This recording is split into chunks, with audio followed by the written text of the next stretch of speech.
Well, good morning and welcome to the August 5th Let's Talk. What, you say morning because this is within like 3 hours since you woke up, so you think it's morning? The sun's still out, it's morning. Okay. Today we're going to talk a little bit about just that continuation of getting back to normal, about reducing some of our restrictions and putting some services back in place. And again, that doesn't mean COVID is over and everything is safe, so we're going to talk a little bit about things we need to continue doing as well. Kind of hinted at some of these things over the last few weeks, and I think we'll see more changes over the next 30 days as we continue to use testing and see the numbers in Arizona kind of settle in where they're hopefully starting to be on the downward trend, but getting back to some sense of normalcy. The 14-day isolation is going to change effective Friday, so we'll no longer have a 14-day isolation of any kind. We're going to go to the 10-day period. So the 14-day isolation will go down to 10 days. The 5-day will still stay in place. So day 6 to day 10 will be just like the day 6 to 14 was. But it ends at day 10. And there'll be a write-up on this in the 360 that comes out tomorrow morning. But we're downsizing that 14 days to 10 days. And we feel we can do that because, again, most people who are going to have an exposure are going to have symptoms within the first 5 days.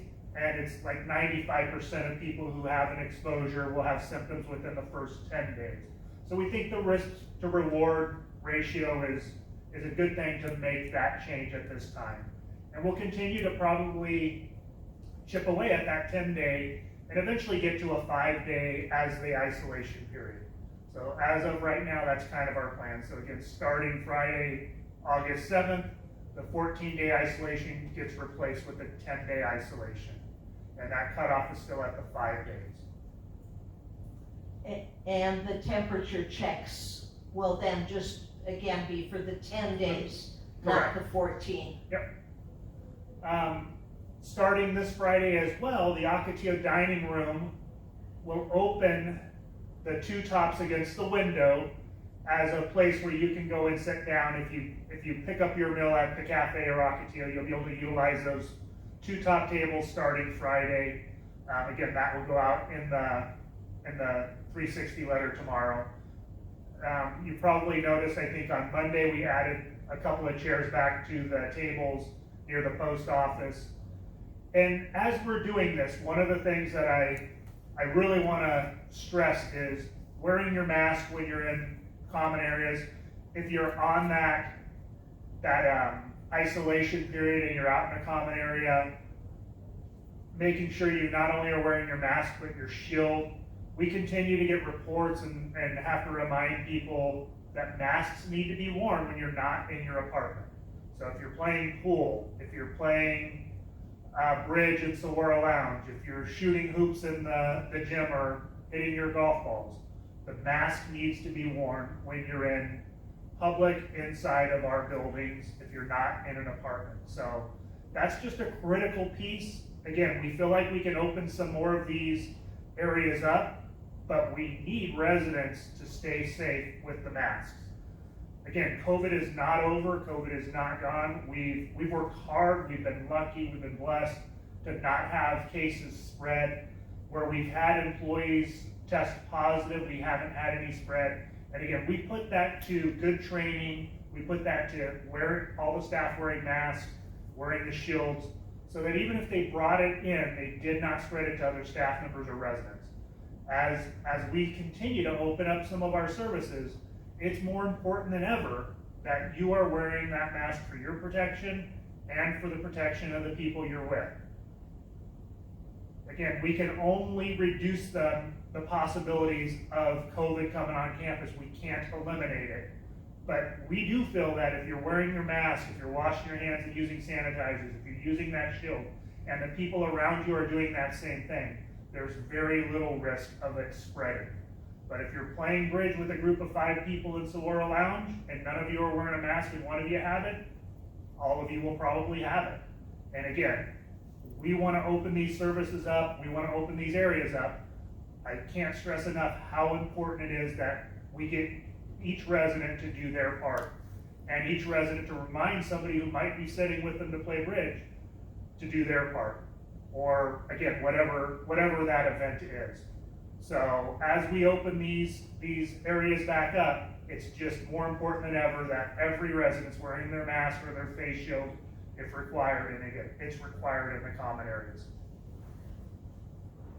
Yes, and then also shields are required all of the time for residents who have outside caregivers. Outside caregivers, if you leave the campus for that that'll be the 10-day period, those shields are required anytime you're in a common area. And for staff at all times, and most we put the PVC between us, or plexiglass. So, the two tops are opening. Again, we think this is going to be a good service to residents. I know when it was requested on Monday and we put the chairs back at the post office, I've had a number of people thank me for that. So again, we feel it's time to do that, but we need everybody to be safe. Second thing that's happening with the Ocotillo dining room is on the 17th, we'll be open for service again. For lunch and dinner, reservation only. It'll be limited just as it was the last time before it closed down, and it's still subject to be closed if we have an active case on campus and need to go into a shelter in place. But August 17th, hope that's a Monday, we'll be open the Ocotillo dining room again on a limited basis. I'm all for that. I enjoyed being able to go to the dining room and get served. Me too. I can't wait till we have a new resident move in and I get to have my new resident lunches in there. Me too. I've never had Oh, them. I know. You've missed out on all of those. We owe you. Yeah, but we have a little bit of a backlog on that too, so Yep. we're gonna have some good weeks when it does open. Yep, that'll be great. Farmers market. So we had a number of requests to do a farmers market. So Mike and his team are gonna work on doing a farmers market and possibly doing it weekly, but starting the week of September 6th. Now, it won't look like the old farmers market where we had Chapman Nuremberg Hall filled up. It'll be more of a kiosk, and you won't be able to touch the fruit and vegetables you're looking to buy because you'll probably be looking through a plexiglass piece. But you'll be able to go in and use your Westminster Village dollars if you want to get some strawberries or some other items. You know, we talked about maybe having some fresh shrimp or some steaks or something like that out there as well from time to time. But again, that's one of those things I hear we're missing is we don't get to go out and shop anymore. Shopping online is fun, but it's not the same. So again, bringing back a little sense of normalcy. Again, we feel we can do this in a safe manner. So hopefully it's something that residents enjoy.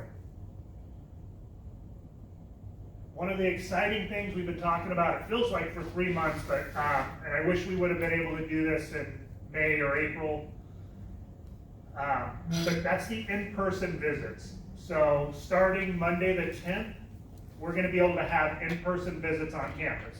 Now that doesn't mean your visitor can come into your apartment yet or come into the lobby, but we've converted room 1040 into a safe space where we can have in-person non-contact visits.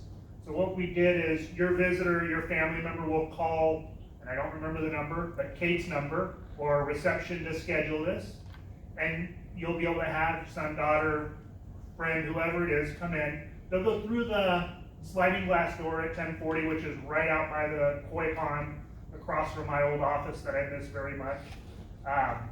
And they'll just come into that area. In that living room is split in half with a piece of plexiglass. We're putting in kind of the little speaker things that you see at the banks so that you can clearly speak through the plexiglass without having to use a device. Hopefully it'll be in by Monday. If not, we'll figure that out. But your visitor can come in, much like what we set up at the healthcare center with the gloves. You can hold hands, you can give a hug, as comfortable as that is through a piece of plexiglass. But you can actually have a private visit in person without looking through and having your son or daughter or friend sitting in the car. They'll be in the same room as you. It's a safe way to do this. It's our next step in getting back to having visitors on campus. That's gonna happen not only in independent living, but healthcare center and assisted living as well.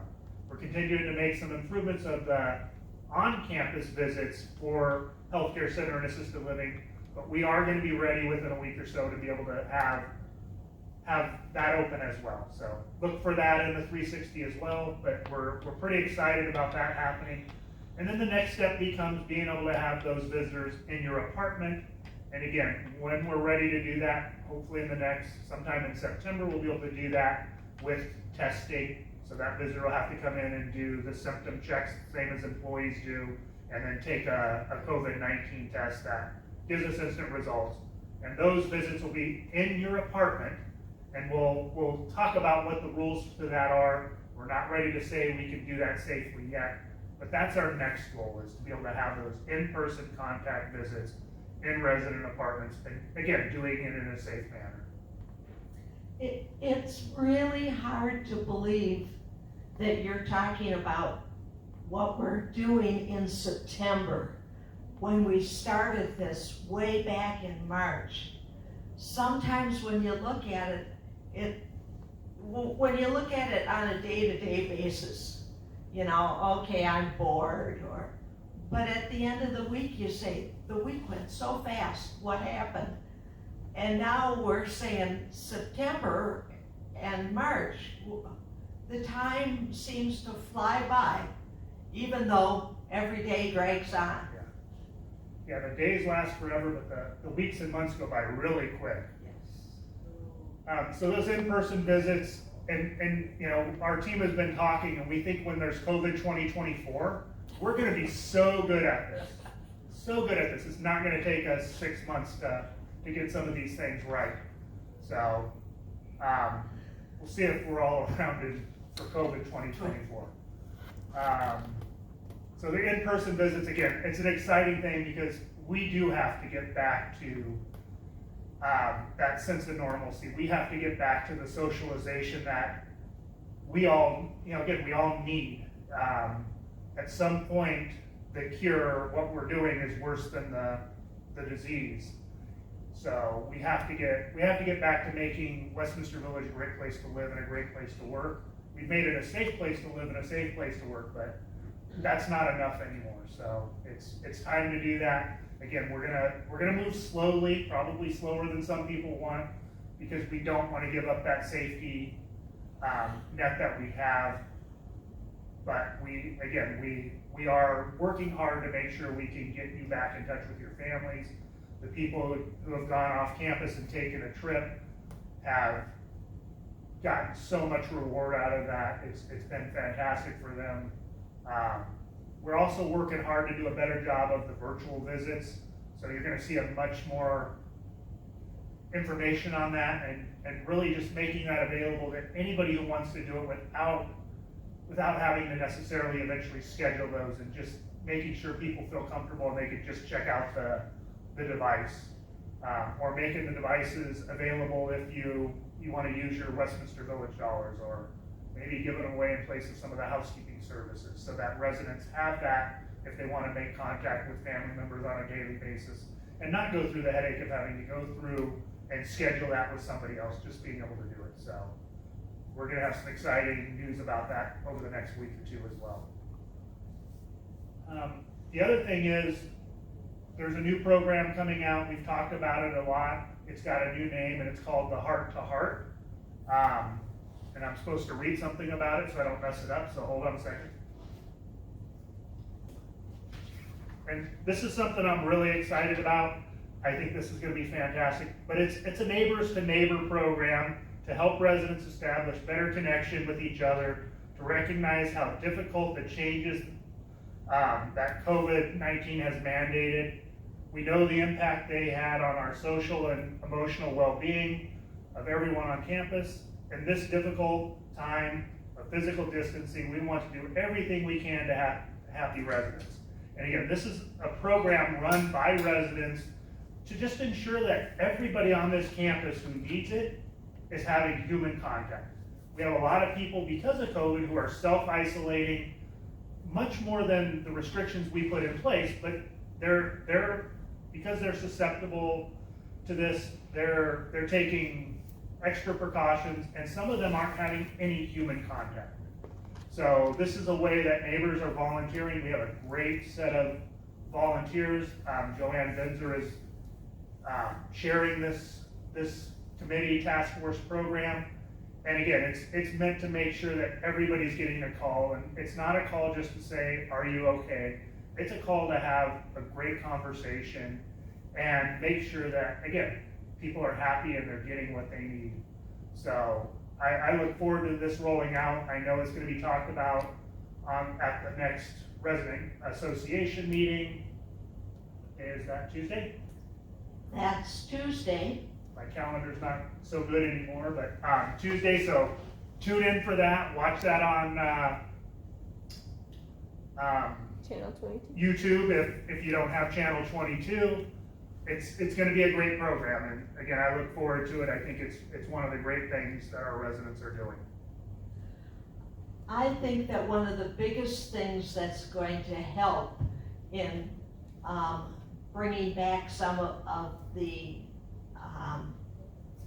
friend-to-friend contact that we have here is having those few chairs and having Ocotillo open, so you can actually sit down and visit with someone in an air-conditioned space. And again, just with bringing that back, and the next thing we're going to talk about, the masks and shields. I talked about this a little bit already, but they are so important, again, to make sure that if you are sitting out in the living room, if you're sitting at one of the tables near the post office, that you're wearing a mask and the person you're sitting with talking to is wearing a mask and wearing it properly over your nose, just so that we don't have the virus spread on this campus. Again, we're pushing staff to do that. We're asking residents to do that. It's the single biggest thing I think any one of us could do to make sure that we don't get or give that virus to somebody else. It's wear the masks and shields. It's utilize the sanitizer, washing your hands. And as we open more of these services, it's so critical that we do that.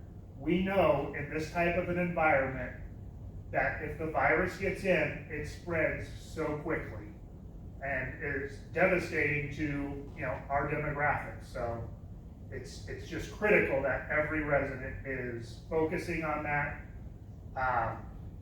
And again, keeping themselves safe. You're that last line of defense, and the masks and shields, they're the best line of defense. They're more important than the guys at the gates. They're more important than the people at the doors checking in employees. The masks and shields are the best line of defense. So please utilize those. Protect yourself, protect your neighbors, protect the campus. Games. So we've started putting some games back in place. I think we have the puzzle rooms going back up. If you noticed in the exercise room, there's now a basketball court. It's pretty cool. I wish we had that in the employee break room, but we don't. So a couple of ping pong tables have been ordered. I don't think they're in and up yet. Coming today. But Anna says they're coming today. So again, if you have ideas of some of those things you want, let us know. Anna's going to put out a flyer over either today, tomorrow, or the next day, just talking about some of those things we're putting in place. And those are small group activities. And I know people want to get back to the large group activities, that having 30 people playing bingo at a time. We're just not ready to go to the 30 people groups. Again, our goal is to keep it under 10. We're working hard to do that. We got to do that for another few months, I think. So, but the small groups, could be a lot of fun, as maybe summer will eventually be over and we can have larger groups outside if we're not ready to have them inside. But I'm pretty sure today nobody wants to go play bingo out in the parking lot. So the small groups for now, we're going to do our best to make sure there's enough of that going on and enough areas to do that. But again, wear your masks if you're playing pool, wear your masks if you're shooting hoops. Keep yourself safe, keep your neighbors safe.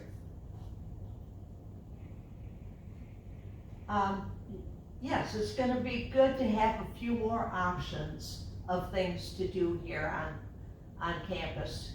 Even if we have to wear the mask in the field, you can still play games. And there's also the regular weekly games that they have up in Saguaro. You know, the Wii bowling and golf and that kind of thing. Yeah, there's a limit of 10, but there's also a hallway. And you can wait your turn to go in on that kind of thing too.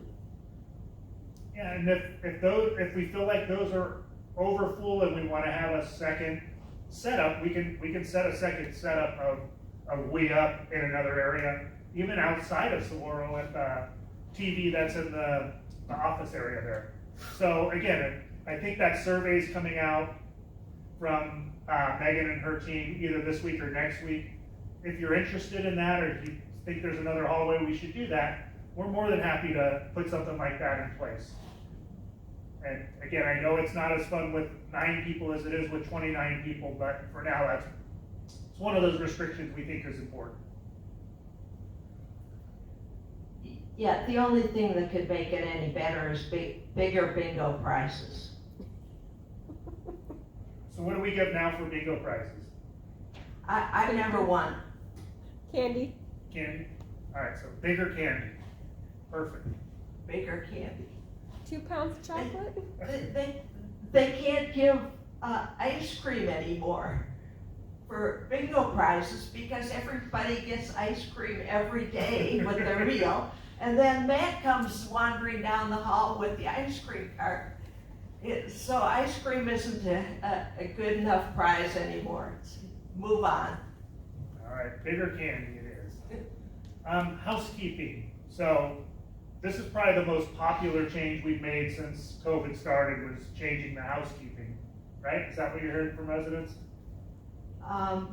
It's the most talked about change. Oh, sorry, I got that wrong. And now I'll probably get some emails because I probably shouldn't be joking about housekeeping because it's not a joking matter. But housekeeping is one of those things that I know is by far the most unpopular change we made. I still feel it's one of the biggest risks we have in spreading the virus. But we are looking to see how we can make it safe to provide at least once a month a longer housekeeping in the apartments to those who are willing to take that risk. So listen, wait till next week. I'm working with Nigel and Mike to figure out, can we find a way to at least give residents who want to take that risk one time a month where they get the longer housekeeping. That'll probably require you not being in the apartment at the time or being in a room that isn't going to be cleaned by the housekeeper or housekeepers who come in. And the reason, again, I feel that it's one of the largest risks we have is it's an enclosed area with a contained air conditioning unit.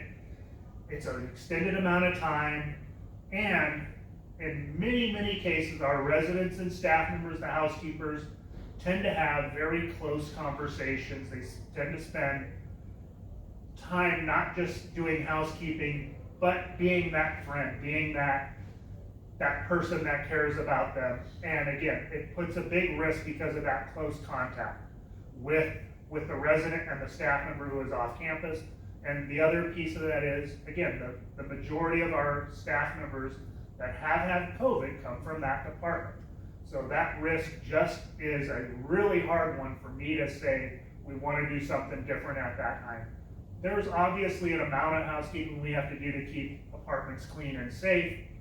But I know most of you, if not all of you, didn't move in to get the minimum, to get the bare minimum. You moved in because it's a great place to live and we provide fantastic services. So we're working hard to figure out how we can do that and keep it safe. So give us a little bit more time and we'll be talking about housekeeping a little bit longer. And we do have the self-propelled vacuum coming. It's here, so Mike and his team, they'll be setting it up in one of our residents' apartment to give it a try. Now we won't, obviously, because that can be a trip hazard because it just figures out what you set the time and then it just goes around your house and vacuums. So it's not gonna be safe for every apartment. But it is one of those things that we're willing to go out and buy if it tends to work on the flooring we have. And as we give this a try for a few days, we're happy to buy them for the apartments, for the people that it's safe to have them in, to supplement the housekeeping we're doing. Torture for dogs and cats. Yeah, so, There's one thing not on the list that we need to mention, and that's, tomorrow, let's listen. Do you have any more detail on where that's gonna happen? so we're looking to divide the Let's Listen program into two. So one of the comments, so like many things we do, we got comments on both sides of the issue. So one of the things we started with the Let's Talk is it was meant to be kind of a one-on-one with me or somebody from administration. But the way it works out is everybody comes at once, so everybody's listening to what the other person's saying. A lot of people like that because it's kind of that sense of normalcy. I like that because it's kind of back to the way life used to be, where I got to interact with people every day instead of being locked inside of Chapman Nuremberg Hall. So it's a lot of fun, but it's not meeting the needs of everybody. So we're gonna figure out how we do it differently for those who want a one-on-one meeting. And I do those literally every week. Most days I have somebody who wants to meet with me and we schedule that. But we'll find a way to formalize that a little bit. The Let's Listen will probably remain close to what it is. We get 5 to 10 people every week, it seems like so far. And they like that small group setting where everybody hears the same thing. So we'll figure out a way to make sure those one-on-ones are happening, but the small group, and then we'll figure out what we do when that small group turns into more than 9, because that'll probably happen in the near future as well. But it's a great time. I missed it last week because I had one of those one-on-one visits scheduled at the same time before the Let's Listen got onto my calendar. I agree with that. There's people who feel safe in numbers in discussing the subject or enjoy hearing what other people have to say also. And if you need to schedule a one-on-one, you can call Megan or Tom. Yeah, Megan at 2477. You want to give her cell phone number out today? You can just text her. Anna's saying, no, we shouldn't do that. I got it right here. So, but yeah, you can always call me, you can email me, or you can email or call Caroline. If you call Caroline, that's probably the best way because it eliminates the middleman and she'll just schedule it. If you send it to me, then I will send it to Caroline and say, hey, will you schedule this? But if you want the faster way, call Caroline, she'll put it on my calendar. Usually, if you say it's an emergency, we'll make it happen that day, even if it's a phone call later in the day. Otherwise, she'll schedule it usually within the next 48 hours. The residents appreciate that accessibility. It's the best part of my job, other than the Swedish meatballs in the break room today. All right, anything else you want to talk about? I don't think so. Anna, anything you want to talk about? We've been busy with resident committees this week. So we'll be taping on Monday for broadcast on Tuesday, the residents meeting. And last month, we didn't have a residents meeting because we went into a 48-hour lockdown right during the committee meetings. And so I'd encourage everybody to tune in at 1:30 on Tuesday. And in addition to the committee meeting reports, Joanne Benzer is going to go into detail on the Heart to Heart program and introduce that at that time. Fantastic. Well, have a great day and see you next week. Bye.